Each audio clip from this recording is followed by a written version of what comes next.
Votre rendez-vous, merci pour l'accueil. Nous sommes dans la Somme, dans le village de Nurlu et je vous présente Pascal Doué. Bonjour Pascal. Bonjour Anouk. Vous êtes le maire de ce village. Ce village, il a combien d'habitants? C'est un village de 400 habitants. Oui. Je suis maire de ce village depuis 2020. Vous étiez premier adjoint avant. Voilà, j'ai fait plusieurs mandats de premier adjoint. Et je suis au conseil municipal depuis 1989. Ah, donc on peut dire que vous connaissez bien la vie du village. Je connais la vie du village, oui. Alors comment vous le définiriez ce village? C'est un village rural principalement? Village rural, surtout agricole aujourd'hui, parce que à part l'agriculture, il n'y a plus d'autres commerces. Plus d'autres commerces. Il reste juste la ferme du Chêne. Oui, ça on la verra tout à l'heure. Voilà, la ferme du Chêne, une friterie à l'entrée du village. Oui. C'est malheureusement les seuls commerces qui nous restent.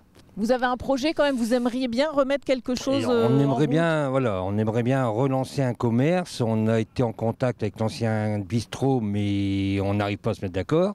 Mais notre souhait, c'est de rouvrir un commerce multiservice, petite brasserie, pour essayer de relancer un peu l'activité et rendre le cœur du village un peu plus bougeant, quoi, que ça bouge un peu plus. Il y a un peu plus de dynamisme, dans votre village. Donc c'est quelque chose auquel vous pensez, mais il faut trouver le bon accord. Il faut trouver déjà le bâtiment, le bâtiment pour arriver à construire, et puis voilà, après trouver le bon accord pour relancer le projet. Alors Nurlu est à proximité de quoi comme grande ville ici? On est à 10 km de Péronne, à 30 km de Cambrai, 30 km de Saint-Quentin, et 30 km de Bapaume à peu près. Voilà, on se situe un peu. On est complètement à l'est de la Somme, du département de la Somme. D'accord. Et votre population aujourd'hui, c'est une population vieillissante ou bien encore les jeunes s'installent C'est une population quand même vieillissante. On a quand même pas mal d'aînés qui ont plus de 90 ans aujourd'hui. Oui. Mais on se rend compte qu'il y a quand même certains jeunes qui reviennent un peu dans notre village ou qui reviennent un peu moins jeunes, dès qu'ils arrivent à la retraite, qui reviennent à leur origine. En ruralité en fait. Voilà, ils en ont ruralité. Envie de vivre, de retrouver les racines. Ils reviennent à la campagne. Ok.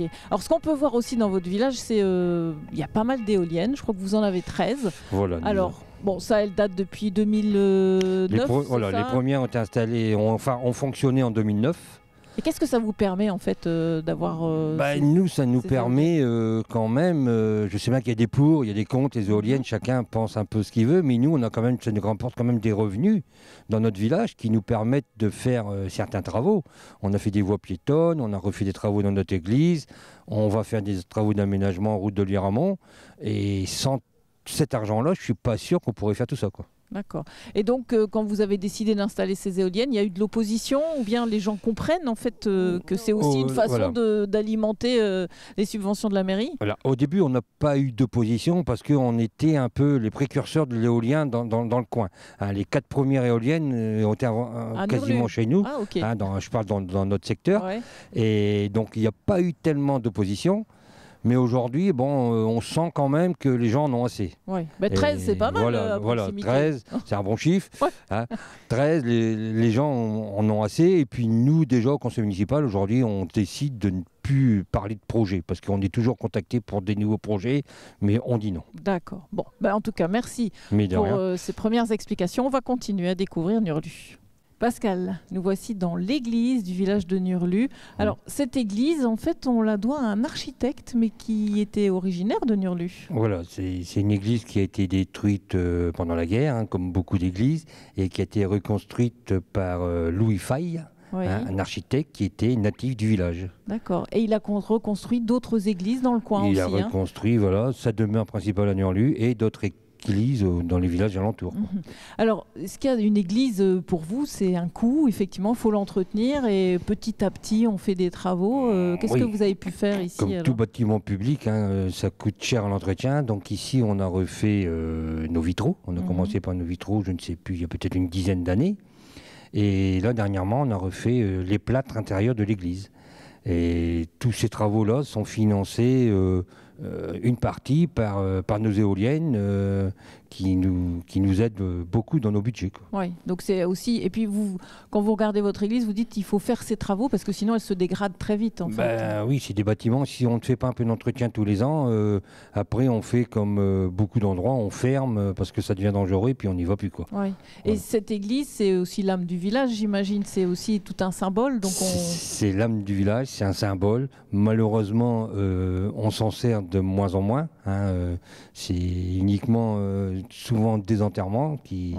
Mais voilà, après, c'est des bâtiments qu'il faut continuer à entretenir, je pense. Ouais. Donc ça, pour votre municipalité, c'est indispensable de toute façon. C'est indispensable et ça fait partie du patrimoine de la commune, je pense. Oui, c'est ça. Et puis ça discute au conseil municipal aussi. Et ça discute au conseil municipal, voilà. Pour sauvegarder l'église. Pour sauvegarder l'église, et puis oui, il faut. Ok, merci Pascal pour ces explications. De rien. Et puis moi je continue ma visite dans Nurlu. Vous avez bien raison. Je suis en compagnie de Céline de la ferme du Grand Chêne à Nurlu. Bonjour Céline. Bonjour Anouk. Alors, on est dans la partie drive, on va dire, parce que tous les week-ends, ici, il y a une animation. On sort les produits, vos produits, mais aussi ceux des autres. C'est bien ça le principe? Oui, voilà. On a regroupé une dizaine de producteurs locaux sur la ferme et on propose leurs produits toute l'année, le vendredi et le samedi en drive. Alors, vous produisez des conserves qu'on voit là, enfin, c'est ça, des conserves qu'on voit devant.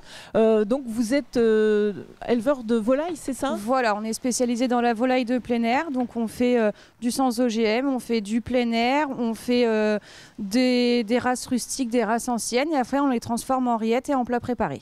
Alors ça se transforme ici chez vous? Non, on passe par une conserverie, on n'a pas de conserverie sur place, donc nous on envoie les produits, on voit les recettes, ce qui est possible avec eux et eux ils font et ils nous renvoient. Alors depuis combien de temps vous réalisez ces produits? Alors les volailles ça fait 2 ans et demi, 3 ans qu'on est lancé et les bocaux ça fait 2 ans. Ok, et comment ça fonctionne auprès des gens? Ça marche? Alors ça a eu un grand succès au niveau des rillettes principalement puisque du coup il n'y a pas de porc et pas de matière grasse ajoutée. On a différentes saveurs. Aujourd'hui on propose une large gamme, il y a une dizaine de produits différents. Donc on répond vraiment à beaucoup de critères et les gens apprécient de pouvoir manger des bonnes choses en bocal.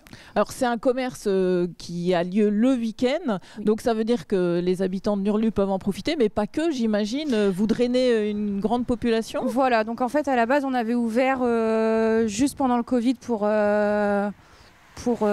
alléger un peu les gens de Nurlu pour aller faire leurs courses et en fait ça a pris une ampleur où du coup tout le monde s'est passé le mot autour, donc du coup en fait on envoie un mail, un listing en ligne tous les lundis aux gens qui sont concernés, qui veulent bien recevoir le mail, il n'y a aucune obligation d'achat et ils passent leur commande comme à Intermarché ou comme à Leclerc et du coup ils viennent chercher leur commande le vendredi ou le samedi. Voilà, et donc on voit ces produits. Écoutez, en tout cas avec vous, on se régale, ça donne envie. Donc voilà, et donc la ferme du Grand Chêne. Oui. Donc tous les week-ends, c'est ça, hein? Tous les vendredis après-midi et les samedis matins, on est ouvert. Et vous avez un site internet. Et on a un site internet sur lequel on peut passer commande. Merci Céline, et puis bonne continuation. Merci. Ça bouge à Nurlu et on va en parler avec le comité des fêtes. Je vous présente Élodie de Priester. Vous êtes la présidente. Bonjour Élodie. Bonjour. Alors oui, ça bouge. Il y a pas mal de choses que vous mettez en place. Vous êtes une vingtaine dans ce comité des fêtes. Tout à fait. Membres du conseil, habitants du village, mais même des habitants extérieurs. Oui. Alors, on sait qu'il y a la fête du 14 juillet. Tout à fait. Donc là où il y a effectivement un repas, c'est bien ça? C'est ça, le midi par la commune, le soir par le comité, le feu d'artifice le soir. Oui. Et un jambon à la broche, c'est ça? Un jambon le midi, oui, un bon jambon à la broche. Ouais. Et alors, il y a des raideries aussi chez vous? Tout à fait, il y en a 2. Il y en a une fin juillet et une début septembre. Alors, qu'est-ce qui motive en fait les gens du comité des fêtes en fait? C'est quoi l'objectif? C'est que les gens sortent de chez eux, qu'on se rencontre, qu'on passe de bons moments ensemble. Voilà, des fois le temps n'y est pas, mais on est quand même au rendez-vous en fait, tout le temps. Vous pensez aussi aux enfants? Tout à fait. Il y a Pâques qui est organisé, il y a Noël qui est organisé aussi. Puis au 14 juillet, on met en place des jeux aussi. Alors il y a beaucoup d'associatifs en fait dans la commune. Oui, il y a le comité des fêtes qui a une grosse partie. certes, mais il y a aussi la société de chasse, il y a aussi un club de gym et puis il y a aussi notre club des aînés. Oui, et ça aussi. Et ça, vous participez aussi à un repas qui est fait. Voilà, c'est ça. Après, chaque association participe à l'autre, etc. Ouais. Donc, on peut dire que c'est assez dynamique, quoi, parce qu'on parlait avec Monsieur le maire en disant bon, il n'y a plus beaucoup de commerce, mais vous compensez, oui, voilà, en fait. C'est ça. Il n'y a plus beaucoup de commerce, certes, mais on peut venir dans le village, ça bouge. Il y a toujours plein de choses. Nous, c'est ce qui nous a décidé à venir acheter ici, en fait. Ah oui, parce qu'il y avait de l'activité. C'est ça. On participait déjà aux activités à l'époque qui se passaient ici, alors qu'on était un village à côté. Et maintenant, vous êtes présidente, quoi. Voilà, avec les autres, on fait bouger le bazar, on va dire. Ouais, c'est ça. Bon, ben c'est chouette. Bonne continuation. Merci à vous. Je crois qu'en novembre, il y aura une petite fête, un repas Beaujolais. C'est ça, le Beaujolais nouveau. Tout on n'arrête pas ici. C'est ça. Ok. Merci pour vos explications. Moi, je vais continuer avec une autre association. Marie-Claire va me rejoindre. Beaucoup. Merci, Élodie. Alors, Marie-Claire, elle va nous rejoindre parce qu'on va parler d'embellissement de la commune. Vous voyez des belles jardinières derrière moi. Venez, Marie-Claire. Et donc, bonjour. Alors, vous, c'est tout jeune, cette association. Et le principe, c'est de rendre encore plus beau le village de Nurlu. Exactement. Et c'est Monsieur le maire qui nous achète les fleurs. Et nous, l'association, qui est une petite, elle est toute jeune, elle a 1 an.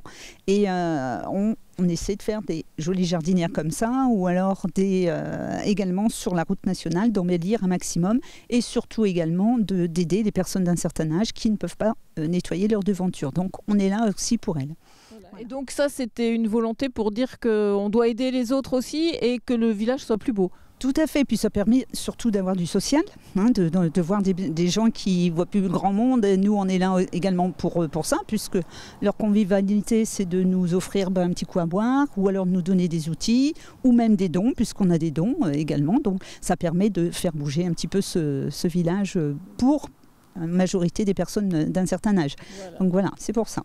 Donc beaucoup d'activités à mon avis au printemps plutôt. Surtout au printemps, bon un peu là puisqu'on va organiser notre journée citoyenneté pour nettoyer le cimetière. Donc ça a toujours un bel, il y a toujours un petit peu de monde. Donc ça c'est très très bien avant la Toussaint. Voilà. On fleurit aussi. En tout cas, merci Marie-Claire.